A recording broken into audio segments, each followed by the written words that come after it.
intake noise is very like early Ferrari-ish. Right, like yeah.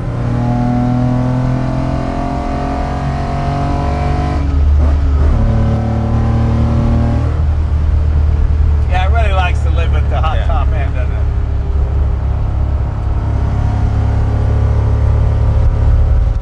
Welcome to an episode of Jay Leno's Garage. A very special car today. This is the rarest of the rare, at least here in America. We all know about the Nissan GTR, the legendary high-performance car that literally turned Nissan around, at least for me. I didn't have a whole lot of interest in a lot of the product until the GTR came out, and then suddenly they got elevated to the top of the heap. This is a 1969 Skyline GTR. You notice it's four-door, which is really rare. They mostly came in two-door, and these were not brought to America for whatever reason. Now they can be, because you've got this rule of after, what, 25 years you can bring these cars over, although you suppose you could have brought it over sooner. We're going to learn a little bit more about it. It's a company called Original Rare. They bring these to the States, and thank God for these. I love this kind of stuff because these are the things we don't get here in the States. Let's meet Chris Marion. Chris, come on in. You work for Original Rare, correct? Yeah, help them out time to time with some stuff. stuff. You know, I would read about these and I would see them in Road and Track. Yep. You just couldn't get them here in the United States. But 1969, that's a long time ago. We always think of Nissan as being a high-performance car company, fairly recent, 10 years, 20 years. But this is something that they had previous to that, which was a company called Prince. Prince purchased Nissan in 1966, right around there. But Prince was into Japanese motorsports since the initial inception of their company. They wound up having a lot of race history, a lot of race successes. And then in 1964, they entered their S54 car, which was another sedan, into a race. What really made them change was the Porsche 904 appeared. Unbeknownst to them, they showed up into this race. They got second. And if you're into motorsports, you never want to lose. No, you don't. It's that die-hard spirit of, I'm going to figure out how to beat him. So with that, they go back to the drawing board, develop this car called the R380. So the R380 is a mid-engine prototype race car, which has a derivative of this motor that we'll look at. And that car went out to another race at Fuji in 1965, but the race was canceled. So they didn't have anything else to do, so they set some land speed records with the car. And then in 1966, it came out to race against the 906. And it actually won that race against the 906. So it has a lot of racing pedigree. And then they put that motor into the GTR. So they had a few years to develop it, do some work to it. So that's a 2-liter dual overhead cam inline 6 engine. Okay, so unlike the modern GTR, which is a V6, this is a straight 6, twin cam, 2 valves or 4 valve? 4 valve. 4 valve in the 60s. In the 60s. Well, so this was really high tech. Yeah, that really was high tech and ahead of its time. Because we always think of the 240Z as being the first performance car out of Japan. I mean, you had the Toyota GT, but that was so high price, you know. But this was really, they just weren't brought here, were they? No, they weren't. This competed with the 2000 GT, competed with the MGs and Lotuses and Porsches at that time also. It has a really, really long race history. So May 3rd, 1969, it won its first race it was entered into. So it won basically flag to flag. It was a 30-lap event. Took all 30 laps from start to finish. Wow. Was that a 4-door? That was a 4-door. Okay. And the 4-door had 33 consecutive victories. And they had 50 victories overall consecutively. And the first 33 were done by sedans. So on the streets of Tokyo, would this have been like the gangster car? You know, like when you go to England, you know, the 4-door Jag with the XKE engine, that was the one, at least in movies, you know, the bad guys would always outrun the cops. Was this the car that guys on the street wanted to have? Everyone on the street wanted to have this because it was the fastest production car you could get probably in Japan.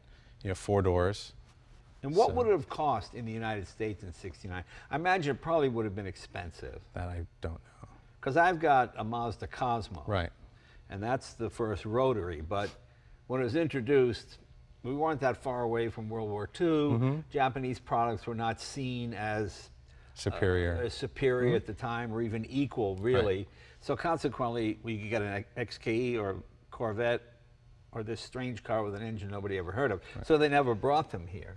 Whereas this, I think it's fascinating. In some ways, it's more interesting to me than the modern GTR because I love it's an inline 6. So everything's sort of going in the same direction, you know, like a Jag motor. And it's so unassuming, you know, it doesn't have flares and wings and all this kind of stuff. So, well, what kind of horsepower is it making? This one in the current form is making 200 horsepower. Okay. In stock form, it's making right around 170. Okay. So this motor has a little bit of hop-up parts done to it. Instead of running the Mikunis, it's running 45 millimeter Webers on it. Okay. It's got a little larger cam in it and a header. So that brings the output closer to 200 now. But so the power to weight ratio is where it's Yeah. at. What is this? I'm guessing this is 2,400 pounds? right on the nose, yeah. Is that what it is, 2,400? Uh-huh. So 1,100 so kilos. really, it's just about the same as a McLaren F1 almost. Almost. Yeah, it's about 100 pounds heavier than a McLaren Yep, F1. yep, but it seats 4. And it seats 4 people, that's right. And what are we looking at, a 5-speed? It's a 5-speed, yeah. A 5-speed. Even that is unusual for 1969, because when you got a GTO or a 442 in America, well, not the 442, but they usually came with a 3-speed. Like Mustang originally was a 3-speed, and then you ordered the 4-speed. Right. So 5-speed was like from another planet. Only Alfa Romeo, I think, had a 5-speed in America back in the 60s. So that seemed real exotic, you know, almost like an overdrive. And of course, being Japanese, it's right-hand drive. 4-wheel disc brakes or disc and drums? Disc and drum. Disc and drum in Disc the back. and drum, Okay. Okay. Let's see what else have we got here. It's just so unassuming looking. It's extremely unassuming looking. That's why, to me, I enjoy it, because you wouldn't really recognize it or notice it. Right. But when you start knowing what it is and knowing the history behind the car, it's got tremendous history, and this is what propelled Nissan into motorsports. Yeah. Well, it's interesting. You know, like I have a '66 Dodge Coronet Hemi. And my wife goes, "Why do you like this? It looks like a taxi cab." Because it does. It's just green, it's 2-door, and it's got the dog dish hubcap. But right down here where it says Skyline, it says Hemi. Yeah. You know, so right away people. So I imagine in Japan, that's their Hemi. They, you know, as it's parked on the street, you go, "Ooh, Skyline G. Ooh, okay, this is the So one." yeah, everyone knows this is the one. Yeah, yeah. Were these popular, or were they too expensive in Tokyo? I mean, did they sell a lot of them? Did businessmen buy them, or were they just seen as, you know? They only built 832 of these. Wow. So they're extremely, extremely rare. A lot of them went into racing. Right. And you know, stuff that goes into racing is just thrown in the trash when it's done. Right. So not a lot of these survived. So you know, it was extremely popular back then to have this car, but everyone who bought them went racing with them. Right. Like, this car doesn't have air conditioning or a heater from the factory. So it just came out as, here's a race car, go have fun with it. So there you go. Yeah. Yeah, okay. And when did they switch? Did they make the 4-door and the 2-door simultaneously? No. Or were they 4-door and then went to 2-door? They went 4-door first, and they went to 2-door in 1972, I believe. Okay, so that's probably even lighter. It's a little bit, I think they're about the same weight. Yeah. But with that, they've learned a couple things from racing. You know, the wheelbase is slightly bit shorter, it's a little bit wider. Something else I also love about Japanese cars of this period are these mirrors up front here. I mean, if you don't adjust them before you get in the car, I mean, you're screwed. But they look so cool. I always think that's the neatest thing. That seems to be almost a Japanese thing. They like to put them way far forward like that. But I always think they look pretty cool. Yeah, it's really cool because you don't have that kind of door on the mirror fender look. Right. Which always cleans the car up, makes the greenhouse look Yeah, really because nice. most of the time it would be right here, and Yeah. then you couldn't see because of the pillar. Yeah, so that's pretty neat. Okay, what else we got? 5-speed. It's got 15-inch magnesium wheels. Okay. Which is extremely rare. The company is called Watanabe. Yeah. Japan. I know that company. Yeah. They're kind of look like mini lights. Yeah. Like that style, but they had a run of magnesium wheels just for this vehicle also. So Now there must be guys in Japan that go nuts when these get exported out to the United States. Yeah. And you can't leave. Like when you go to England, you try to buy like a Fraser Nash. Oh no, you can't leave the country. It's a historic Right. artifact. It's all that kind of stuff. But stuff goes back and forth. stuff goes back and forth. This car actually came out of a fairly large collection. Yeah. It sat next to a Pagani Huayra and a Veyron. Oh, So the okay. guys who collect these cars, it's kind of like their cornerstone of the collection. Right. They have all of the top dog stuff that you'd want to have. And this just makes up the corner piece because this is one of the rarest cars, especially for Japanese history. Yeah. It's part of their history, especially in motorsports. Well, see, it's funny because the main thing European and English cars had on Japanese cars was heritage. They had history going back to the 30s, and they could, if they hadn't won a race in a while, they could go back to Le Mans in '55 or whatever it might be. And Japan never had that until in the last 30 years. Suddenly, the 240Z the Toyota GT certainly is rare as hen's teeth, that thing as well. So they built 832 of these. Are that 4 doors or 4 doors and 2 doors Just combined? 4 doors. Okay. So those are extremely rare. Yeah. I think they built 1,100 coupes after okay. that. So this is the most sought after version of the GTR, since this is the initial heritage of everything. Right. You know, especially with the R380 derived motor, you know, the close ratio 5-speed. And you know, it's a really nice looking car. It's almost a timeless design. It doesn't, because sometimes, like the Cosmo and like some cars, they look like the period they live in. A Countach can only live in the 80s. It just looks like the 80s. Right. I mean, this looks like almost contemporary. You can almost make this body style today. I mean, it's sensible. You can sit in the back. It doesn't have a sloping roof too bad. It just looks purely functional. And the way it sits, it just looks sort of stealthy, which is kind of cool. I guess the English would call this a Q-ship, one of those deals where you could just sort of go through traffic without anybody knowing what it is, you know. Very cool, very cool. Let's see what else. Let's take a look at the back. Yeah, the back of the car just has the GTR badge to let you know that what you got passed by most of the time. And the back looks really 60s Japanese, you know. It's so funny here, you can just tell. Yep. You know, just the chrome and all the around the lights and all that. They had a real distinct design feature for the 60s, and I think this car fits that era very, very well. And this was always Nissan, not Datsun, right? No, this was always Nissan. This was their halo brand right. for the automobile that they built. Because you can tell me if this is true or not. I always heard that they sent Datsun to America because they weren't sure, they didn't want to hurt the Nissan brand if the car was not accepted. Right. So when they sent them to America, they became Datsuns. And then once they sort of earned their medal, so to speak, it became, instead of 240Z wasn't a Datsun anymore, it was now a Nissan. Then it became Nissan. But this was, they didn't want to damage the reputation of this with something. Okay, Correct, yeah. okay. Everything that they sent to America then was like an economy car, I believe, like just for the Datsun line, the 510, the 210. Well, one of my first cars when I was in high school, I had a 1600. Okay. Which I loved. I mean, it had roll-up windows. It had a top you could go like this. I mean, it was so much a better car than the MGs of the time. You know, well-made, fast. The 1600 felt like the 2000. Right. You know, I mean, it was a terrific car. It was really neat. I imagine there must be guys that try to put this engine in one of those. Probably. Yeah. Because at the same time they're racing, that fair lady raced in the same class as this car.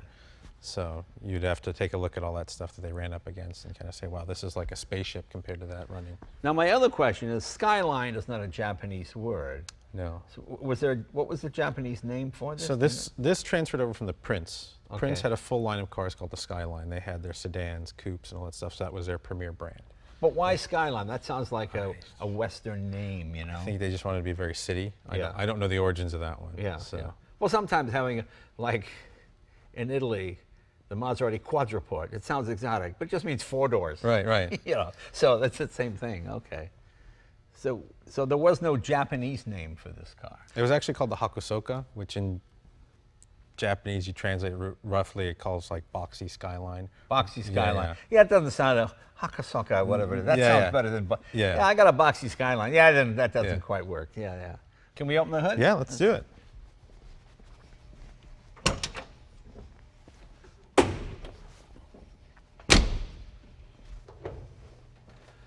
Ooh. That's where Godzilla lives. Boy, that's a big motor. It looks big in there. It's only 2 liters, but it looks big. Yeah. And I love the Webers on there. That's very cool. What would that have had, Mikunis or something? It had Mikunis originally. Okay. But the R380 race car that I talked about earlier, this is kind of a hopped up version of that engine. So it has the 45mm Webers, which that car ran. It had the racing cams in it. It has the big header to the stainless steel exhaust. So now the motor makes 200 horsepower instead of the stock 170 I'm that it came stunned at with. how tiny the battery is. That's almost hilarious. It almost looks like you might get one good crank. Okay, that's it. That's it. That's all you need, though. Yeah, that's all you need. It's reliable, so. This is your breather here. Breather here.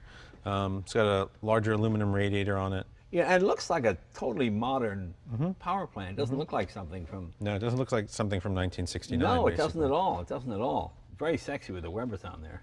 Yeah, I know. Yeah, this car ran in the Hokkaido Rally, which is something similar to the U.S. Copper State that they have. Right. So this is designed for long periods of going fast and all that good stuff. Now you've got a dual braking system. Dual master cylinder, yeah. Is that added later? No, that's how it came from the factory. Everything was derived from racing. 69, that's true. 69, I guess that's right. Everything on this car was derived from racing at some point, from either the Prince line through Nissan, and they really developed this car to really be a weapon of choice, basically. But it is a street car. It's got mufflers. It is a street car, yeah. Okay. No fan, though, eh? It's got a fan in the front. Oh, in the front, electric. Yeah, it's been converted to an electric. So. Very good, very good. Wow. I love the headers. Yeah. Yeah, this car will be also on exhibit at the Peterson for their fine-tuning event starting in May. Oh, is that right? Yeah, May, and it'll run all the way there till I like April all the little next features, year. how you close the hood. You've got to press you got to that. press the push latch. Push the latch, yeah, very nice. Close it down, and that's it. And this is, I guess, It's got little rain gutters in there to keep gutter. the water out and stuff like that. I was with a friend of mine. He had a very rare Japanese car. It had a little windshield wiper here on the side, that, so you could see the. Oh, the mirror, yeah. Yeah, so you could see the mirror. That's really cool. Yeah, it was pretty cool.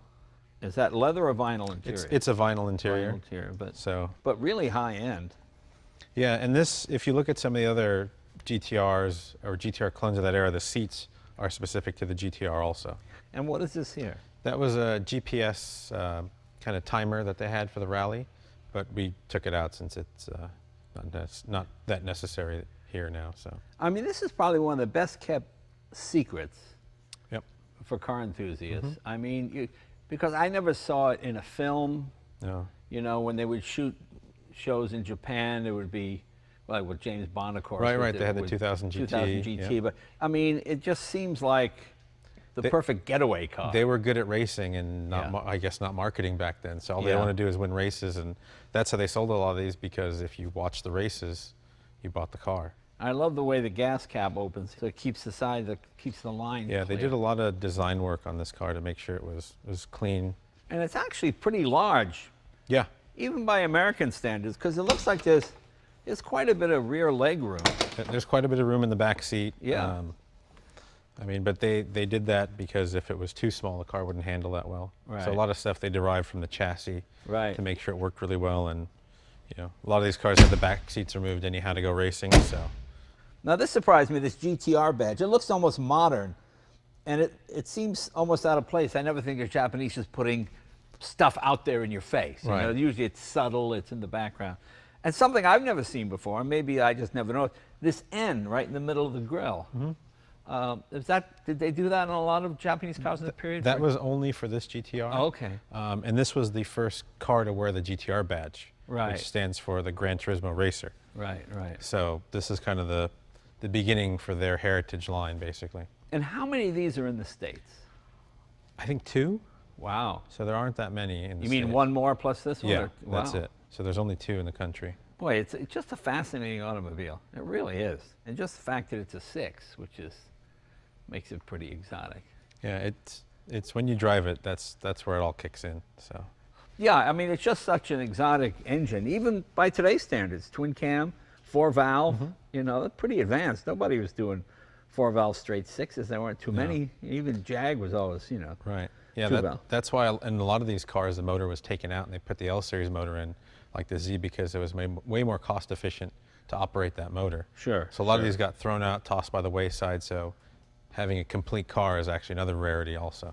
Interesting. I'm trying to figure out, now you have these exposed Phillips screws here. Are these American or is that Japanese? That's Japanese. Okay. Yeah.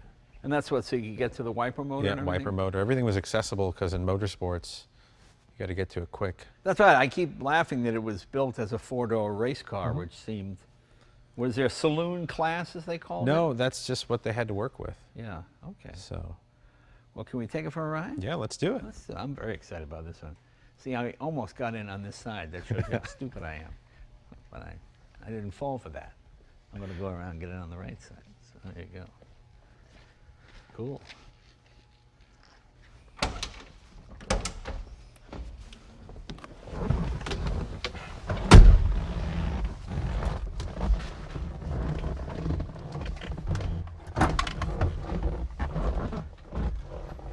Cozy. Yeah.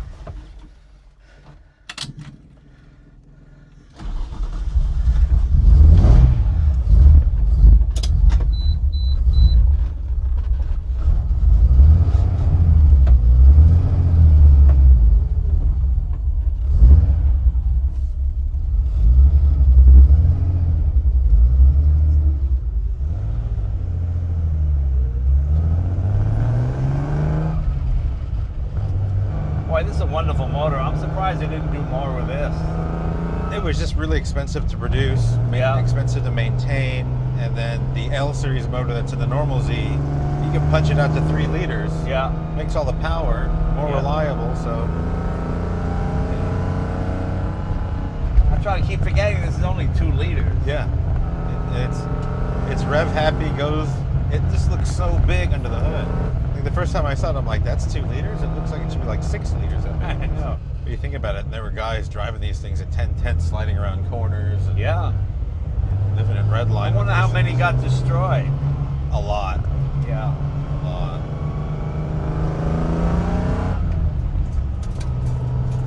And I guess they made everything, their own gearboxes, everything, didn't they? Yep. Everything was just for this car. So you can spot a clone. They've built a lot of clones of these cars. Yeah. And they don't have the proper seats. Yeah. They don't have the 5-speed. Almost feels like a turbocharger kicking in. It makes all the power in the high RPM range, Yeah. so you can live up there with it. It's pretty happy.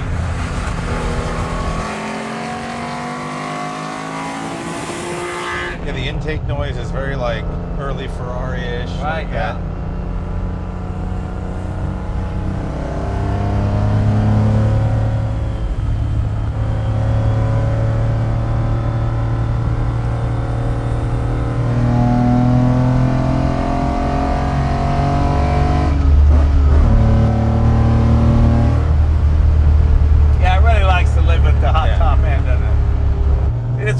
And it's rear-wheel drive. Yep. The Japanese have gotten so into front-wheel drive stuff, you know. Well, this car was a no-cost option to build. Yeah. This was just meant to go out there and race and be competitive and beat Porsche, beat any of the other modern makes at that time. So they really just spent whatever they could just to win, you know. It goes back to that racing philosophy is, you know, whatever it takes to win. And that's why they built this, you know. Especially going after all those other makes in their series, having 50 consecutive wins is something to be pretty. Is that what they had? Yeah, they had 33 consecutive wins. Something. It was a crazy winning streak, but nobody could compete with this car. They had that was including factory works teams and privateers. Yeah. It's funny, we heard so much about Honda during that period, but not so much about Nissan, at least here in the States. Yeah. I mean, it all seemed to go to Honda. And that's why the Prince merger with Nissan was to propel Nissan into motorsports, because they saw Honda starting to get competitive, Mazda, Isuzu, all these companies. And that was a government-mandated merger, wasn't it? I believe so, yeah.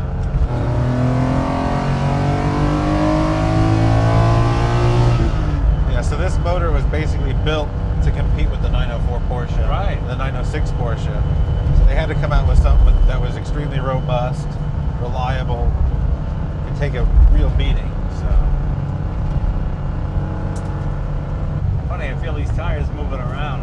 Yeah, a little bit. Are they race tires? They're race tires, so they have a little bit of carcass deflection, but the center contact patch will be real sticky. So.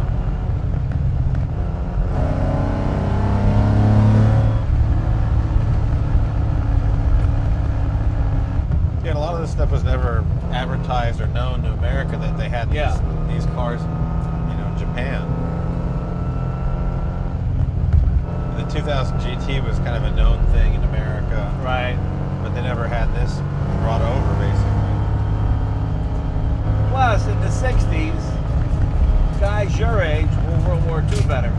Exactly, yeah. So they're not going to shell out big dough for Japanese, you know. No. Still a lot of ill will and all that. Exactly, yeah.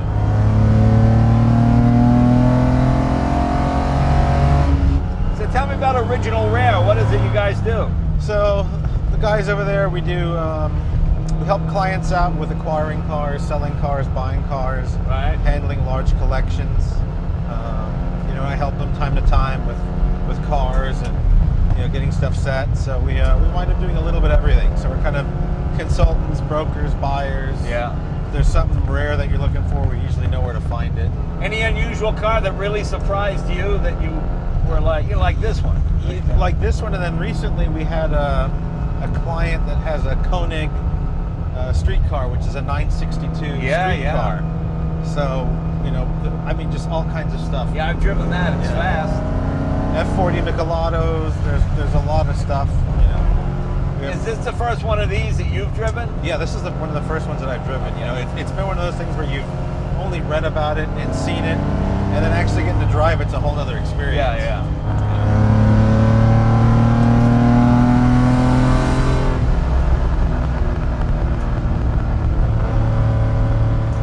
Have you been to Japan? No, I have not. The last time I went, I was about 10 years old with my mom. Oh, so okay. Quick stop in the airport. You know, I was at Fuji Speedway, and I got to drive the LFA. Oh, wow, yeah. And on the street, I thought, well, it's okay. You know, but that V10 engine, man, when that thing's hit $9 grand, oh my yeah. God. It sounds like a Formula One car. No. And especially on Fuji Speed, just coming down that back stretch, man, it was unbelievable. Those cars are so awesome, especially, you know, when you start to drive them faster and pull on the paddles faster, right. They shift harder. So it's one of those things where I first got in and I drove and I pulled. You don't want to be rough with the equipment, so you're like, oh, this shift's kind of slow. I asked him, he goes, no, pull on it really hard, and I did, and I was like, oh wow, this is really cool. They've thought about so many neat things on that car. You know, the attention to detail on all that stuff is really cool. It's hard to sell a high-end supercar in America. It is, you know, especially vintage or modern. You're always competing with the European stuff. Well, it's because, you know, the mainstream manufacturers build the supercars. Yeah. And they fall into that, oh, it's just a Honda. Yeah. Oh, it's a Toyota. Yeah. It's not really. No, but, you know. It's like, you know, some people think this is just a big 510, which is it's nowhere near that. You know, but it does proportionally look like the 510. It does. Like a 510 on steroids. Exactly. But the attention to detail, like the engine, the transmission, all the suspension bits that have been derived from racing, really make the car what it is. So it's... You could squeeze this engine in a 510. You might have to come into a little bit. You'd be into the cabin a little bit. Your knees would be up against it. But yeah, that's all right. You know. No, but it's really cool to see that in 1969, this is the epitome of the technology that they had. Right. You know. And then the red line's close to 7,500 on this thing when you start whaling it out. So. Well, you know, I've got the little Honda 600. Yep. And the red line in that is 9,500. Yeah. And it's unbelievable. In 1964. Yeah. And they're reliable too. They don't have the weird quirks, which is really cool.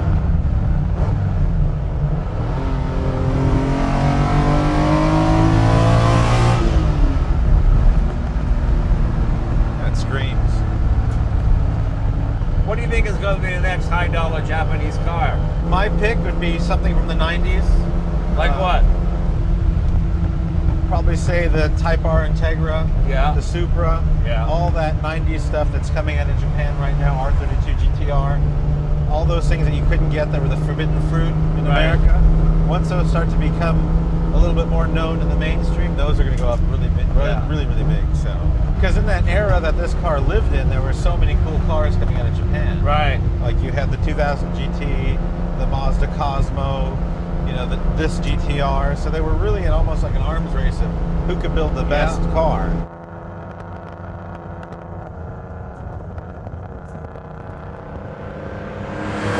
Well, it's starting to rain, so it really shouldn't be hitting 7 grand on racing tires in the rain. So we'll head back to the shop. Chris, thank you very much, my friend. If you're interested in any of this rare, unusual Japanese stuff, these are the guys to see. So check out their website. Got a lot of cool stuff. See you next week.